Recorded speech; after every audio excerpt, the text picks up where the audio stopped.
పరమగీతల గ్రంథము పరమగీతల గ్రంథము మొట్టమొదటి అధ్యాయము 3వ వచనం. పరమగీతల గ్రంథము మొదటి అధ్యాయము 3వ వచనం. నీవు పూసుకొను పరిమళ తైలము సువాసన గలది. నీ పేరు పోయబడిన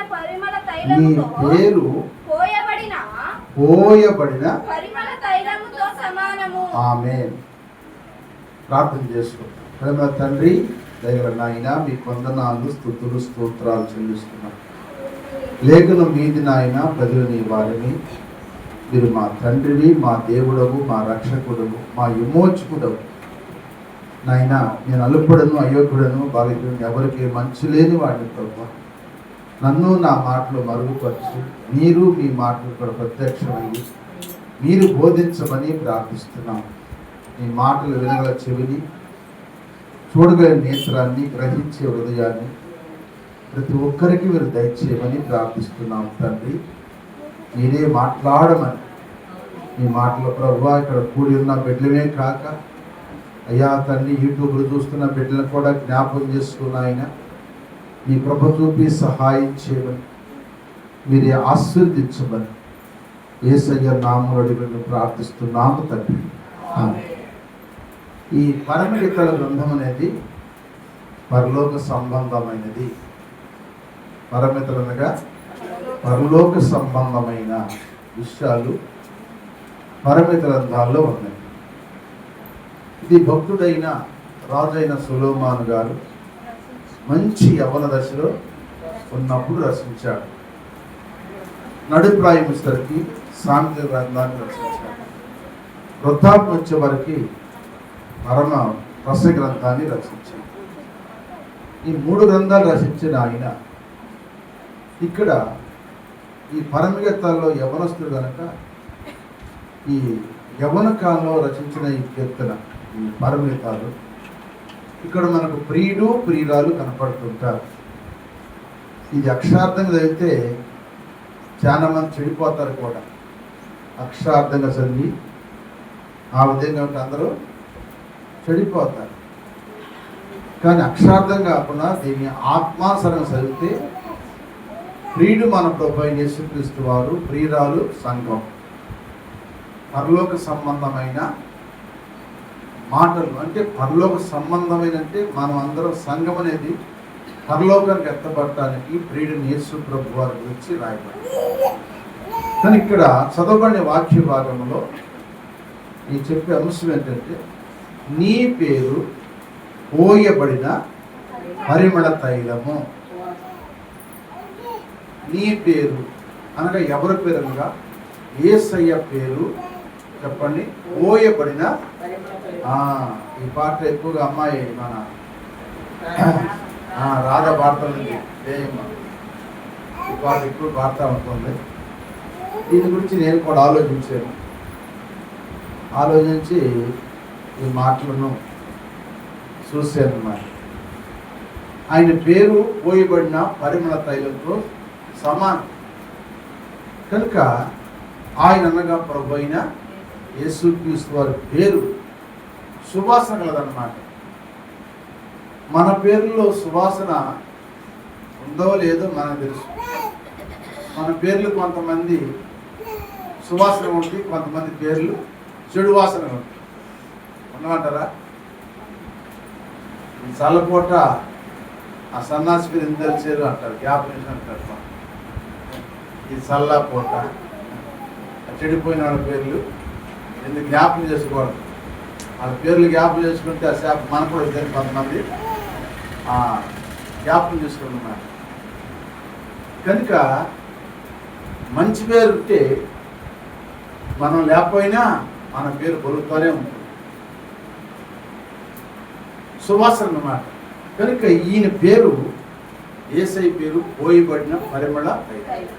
అసలు ఆయన మీద ఎవరు పోసారు తైలం అనే విషయాన్ని మీకు జ్ఞాపకం చేస్తాను. యేసయ్య మీద ఆ పరిమళ తైలం ఎవరు పోసారు అనే విషయాన్ని చూస్తే లూకా సువార్త 7వ అధ్యాయము 38 చూద్దాం. లోకా సువార్త 7వ అధ్యాయము 32వ వచనం. వెనక తట్టు ఆయన పాదముల యొద్ద నిలబడి ఏడ్చుచు కన్నీళ్లతో ఆయన పాదములు కన్నీళ్లతో తడిపి తన తల వెంట్రుకలతో తుడిచి ఆయన పాదములను ముద్దు పెట్టుకొని అత్తరు ఏటి పూసింది? పాదములకు పూసిందంట. అక్కడ పాదములకు పూసింది. అదే మత్తయి సువార్త 26వ అధ్యాయము 6వ వచనం కూడా చదవండి. మత్తయి సువార్త 26వ అధ్యాయము 6వ వచనం. యేసు బెతనియాలో కుష్ఠరోగి అయిన సీమోని ఇంట ఉన్నప్పుడు ఒక స్త్రీ మిక్కిలి విలువగల అత్తరు బుడ్డు తీసుకొని ఆయన వద్దకు వచ్చి ఆయన భోజనము కూర్చుండగా దానిని ఆయన తల మీద పోసెను. ఇక్కడ పాపాత్ములైన స్త్రీ ఏడుకు వచ్చేసరికి ఒక స్త్రీ అన్నాడు. ఆ స్త్రీ ఏమో పాదాలు పోసింది, ఈ స్త్రీ ఏమో తల మీద పోసింది. ఇంకో స్త్రీ చూద్దాం. యోహాను సువార్త 12వ అధ్యాయం 3వ వచనం. యోహాను సువార్త అప్పుడు మరియా మిక్కిలి విలువగల చూడు, మిక్కిలి ఇలువగల అచ్చ జటా మాంసము అత్తరు ఒక సేరున్నర ఎత్తు తీసుకొని యేసు పాదములకు పూసి తన తల వెంట్రుకలతో ఆయన పాదములను తుడిచెను. ఇల్లు అత్తర వాసనతో నిండిపోయింది. ఇక్కడ 3 సువార్తల్లో లోకాభక్తుడు రాసిన సువార్తలో నాము ఆమె పాదాలకు పోసింది. అంటే కన్నీళ్లతో పాదాలు తడిపి తల వెంట్రుకలు తుడిసి పాదాలకు అత్తర పూసింది, ముద్దు పెట్టి. మత్తయి భక్తుడు రాసిన దాంట్లో ఒక స్త్రీ ఒక కుష్ఠరోగైన సీమోని ఇంట ఆయన కూర్చున్నప్పుడు భోజనానికి తల మీదే పోసేసింది. యోహాను భక్తుడు రాసిన సువార్తలో ఇక్కడ మరియా అని పేరు వచ్చింది. మొట్టమొదట పాపాత్మురాలు, రెండవది స్త్రీ, మూడవది మరియా. ఏమేసింది ఇక్కడ? సేరున్నర అత్తరు అంట. ఎంత అత్తరు అంటే ఇది? సేరున్నర అంటే లీటర్న్నర. లీటర్న్నర అత్తరు ఏం చేసిందంటే పాదాల మీద పోసేసింది. అంటే ఒకటి కన్నీళ్లతో తన పాపాన్ని ఒప్పుకుంది, రెండోది తన హృదయం అంతా కూడా ఈ తల మీద పోసేసింది, మూడో దాని కొలత ఎంత అంటే లీటర్న్నర అత్తరు. అది చాలా విలువలిందనమాట. అది దాదాపు 300 దేనాలు అంటది. ఎన్ని దేనాలు దాని ఖరీదు? 300 దేనారాలు. దేనాలు అంటే ₹10. దేనారం అంటే 50 పైసలు అనమాట. ₹10 అంటే ఆ రోజుల్లో కూలి కూడా ₹10. ₹10 కూలి. ₹10 కూలి అంటే ఇప్పుడు ఆమె ఎన్ని రోజులు కష్టపడింది? 300 రోజులు కష్టపడింది. 300 రోజులు కష్టపడితే 300 దేనాలు వచ్చినాయి ఆమె. ఇంకా ఇంకేంటి? 60, 64, 65, 365 అంటే ఇక 2 నెలలు. అంటే ఇక ఎన్ని నెలలు? 65 రోజులు మాత్రం కూలి అట్టు పెట్టుకోండి. 65 రోజులు కూలి అంటే సంవత్సరం పొడుగు కష్టపడిన కష్టంలో 300 రోజులు కూలితో అత్తరు కొనుక్కొచ్చి ఆయన పాదాలకి పోసేసి.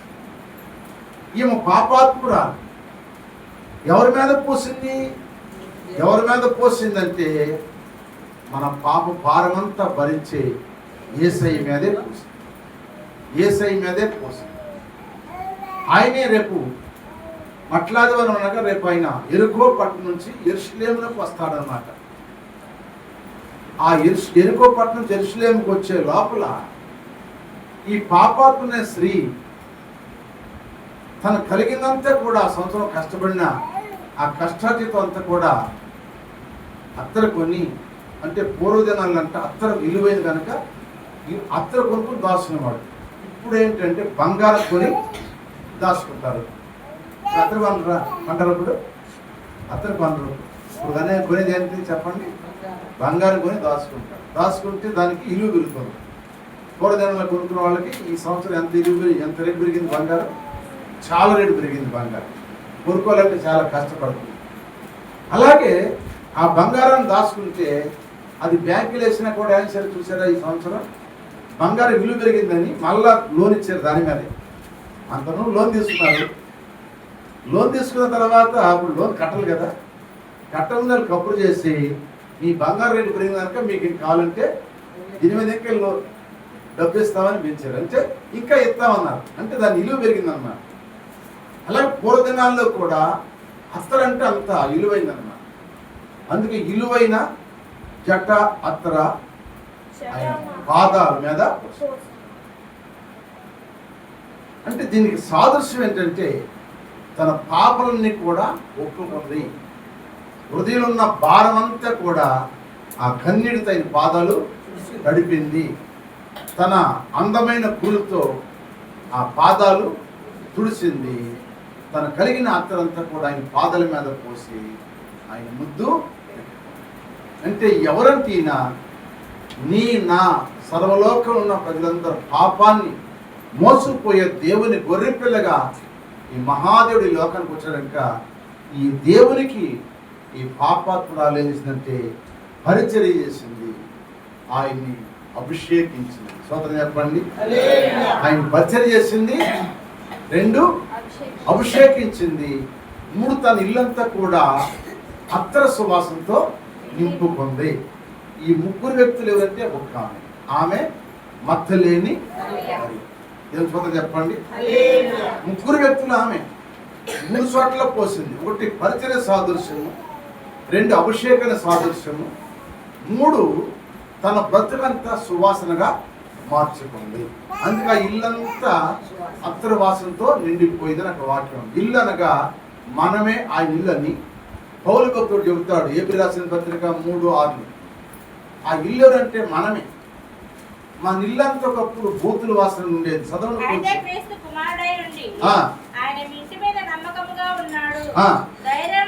ధైర్యమును ఉత్సాహమును హృదయముట్టుకు స్థిరముగా చేపట్టిన మనమే మనం ఆయన ఇల్లు కనుక ఇల్లుకు సువాసన రావాలి. చదవని చెప్పండి.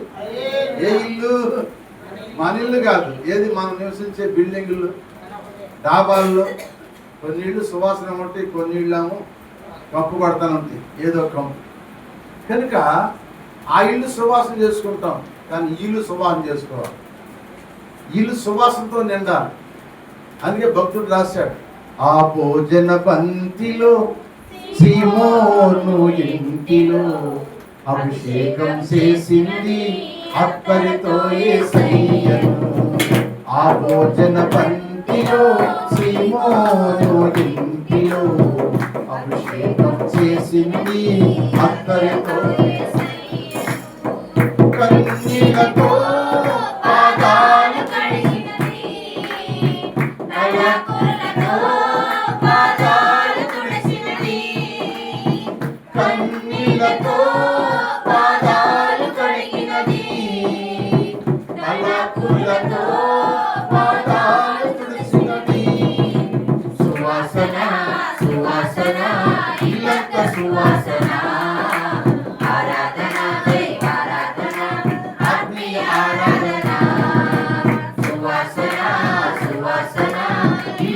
సువాసన ఆరాధన దైవారాధన ఆత్మీయ ఆరాధన. హల్లెలూయా. ఇప్పుడు ఆ ఇల్లు ఏమొచ్చిందంట? ఒకప్పుడు వ్యభిచార వాసన. అటువంటి వాసన పోగొట్టుకుని సువాసనతో నిండి. అందుకే సువాసన కలిగి ఉండాలి. ఆ సువాసన ఎవరి కోసం అంటే ఎవరి తల మీద పోసిందో, ఎవరి పాదాల మీద పోసిందో ఆ మధ్యలేని మరియే ఆ పాపాత్మురాలను వ్యభిచారం పట్టబడిన రాళ్ళతో కూడా సంపాదించుకున్నారు. ఏమండి, సీమోనింట భోజనం చేస్తుంటే ఆమె మీద అసూయి పడ్డారు. ఎందుకంటే ప్రవక్త అయితే ఆమెను అంటుకొనిచ్చేవాడు కాదని ఆయన కూడా తిరస్కరించారు. కనుక యేసయ్య ఆంతర్యం దేవుడు కనుక వాళ్ళందరికీ సమాధానం చెప్పాడు. వాళ్ళందరూ వెళ్ళిపోయారు. ఆమెను ఎవరు కూడా శిక్ష ఇచ్చలేరు. నీవు పాపము చేయకని ఆమె చెప్పి సమాధానపరిచాడు. దేవుని స్తోత్రం. అందుకే ఆమె ఇంట్లో ఏముంది? ఇప్పుడు సువాసన ఉంది. యేసయ్య పాటలు, యేసయ్య ప్రార్థన, యేసయ్య మాటలు, యేసయ్య పరిచర్య తన ఇంట్లో ఉంది కనుక సువాసనతో నిండిపోయి ఈ కడవ దినాల్లో మనము కూడా ఆ పాపాత్ర స్త్రీలాగా మనం ఎన్నో పాపాలు చేసాం.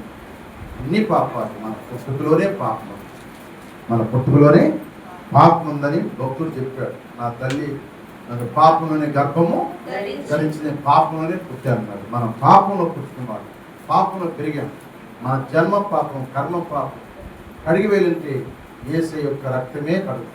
కనుక ఆ రక్తంతో కడబడిన మనం ఆయనకి పరిచయం చేసేవారిగా, ఆయనకి అభిషేకించే వారిగా, ఆయన ఇంట్లో మనం కూడా సువాసన కలిగిన ఉండేవారుగా మనం ఉండటానికి ముందు సాగిపోదాం. దేవుని స్తోత్రం. హల్లెలూయా, హల్లెలూయా, హల్లెలూయా.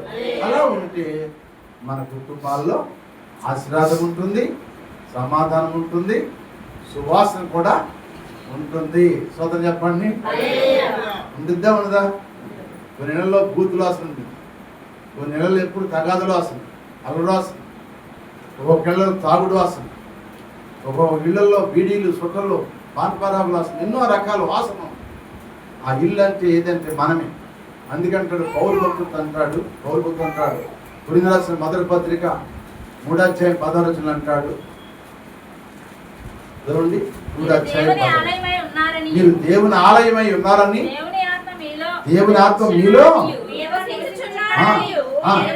ఎదగరా?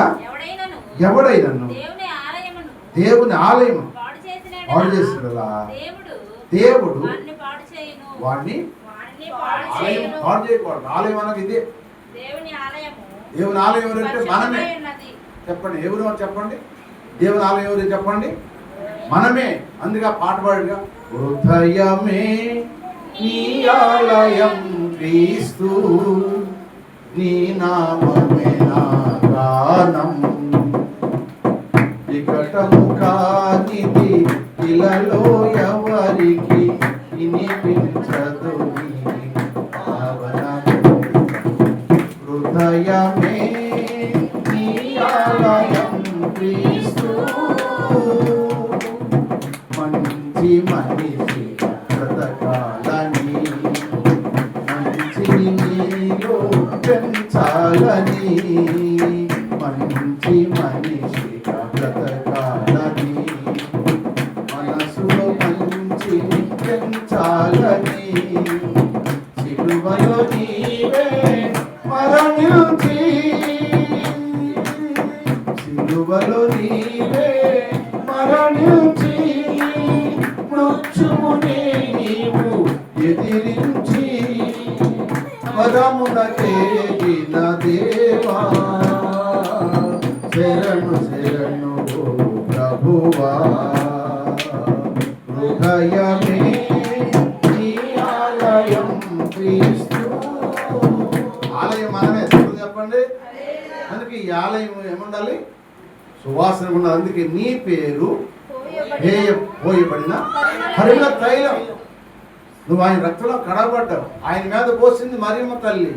ఆ మరియమ్మ ఆయన తల మీద పోసింది, పాదాల మీద కూడా పోసింది.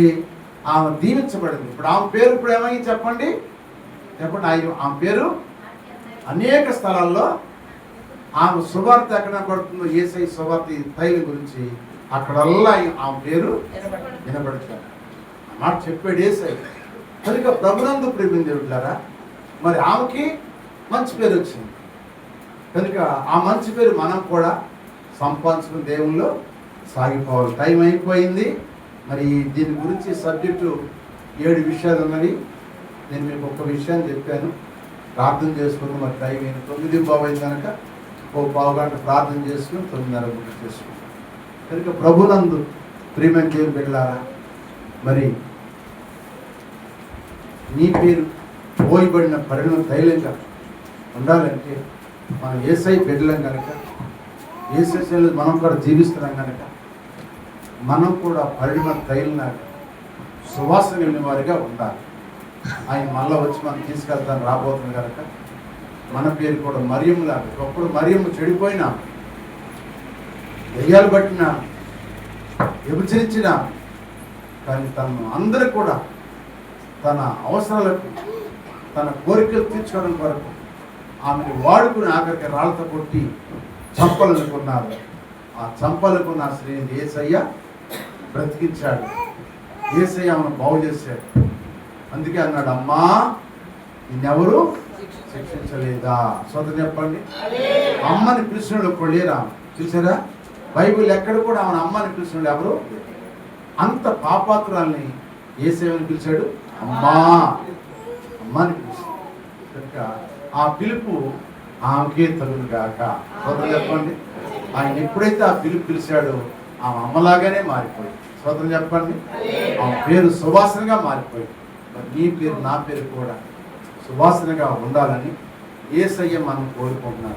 అటు కోరిక మనం కూడా కలిగి ఆయన మంచి పేరు తెచ్చేవారిగా, మంచి సువాసన కలిగిన వారిగా, మనలో చెడు వాసన లేకుండా మనం కూడా మంచి సువాసన కలిగిన వారిగా దేవుళ్ళు మనం సాగిపోవాలి. అందుకే అపోస్తలుడైన పౌలు కొరింథీయులకు రాసిన పత్రికలో ఒక మాట అంటాడు. ఆ మాట చెప్పి నేను ముగిస్తాను. చూడండి, కొరింథీయులకు రాసిన మొదటి పత్రిక, రెండవ పత్రిక, కొరింథీయులకు రాసిన రెండవ పత్రిక, 3వ అధ్యాయం, 2వ అధ్యాయము, 2వ అధ్యాయం 15 చదువమ్మ. కొరింథీయులకు రాసిన రెండవ పత్రిక 2వ అధ్యాయం 15 వచనం. రక్షింపడు వారి పట్లను, దేవునికి క్రీస్తు సువాసన ఉన్నాం. నశించు వారికి మరణార్థమైన మరణపు వాసనగాను, రక్షింపబడిన వారికి జీవార్థమైన ఏ వాసన అంట? అది జీవపు వాసనగా ఉన్నాం. రక్షించబడ్డ వారికి పట్ల, నశించు వారి పట్ల మేము ఏమైనా క్రీస్తు సువాసనై ఉన్నాము. నశించు వారికి మరణపు వాసన, చెప్పండి, జీవార్థమైన జీవపు వాసనగా ఉన్నామని అక్కడ భక్తులు చెబుతున్నాడు. కనుక మనం కూడా ఎట్లా ఉండాలి? ఇప్పుడు మనము మరణపు వాసనగా ఉండాలా, జీవ వాసనగా ఉండాలా? మరణపు వాసన ఉంటే అగ్నినారంతో పురుగు సావదు, ఆ స్థానానికి వెళ్ళిపోతాం. కానీ జీవపు వాసనగా ఉన్నామనుకో, ఇక్కడ సువాసనే, అక్కడ కూడా మనము సువాసన. అట్టి సువాసన ఆ పరలోక తండ్రి మనకి ఇవ్వాలని ప్రార్థన చేసుకుందాం. దేవుడి కొద్ది మాట అందరూ ఇంటిలో నీరు కట్టి ఫలింపజేయను గాక. ఆమె తల్ల వంచండి, ప్రార్థన చేసుకుందాం.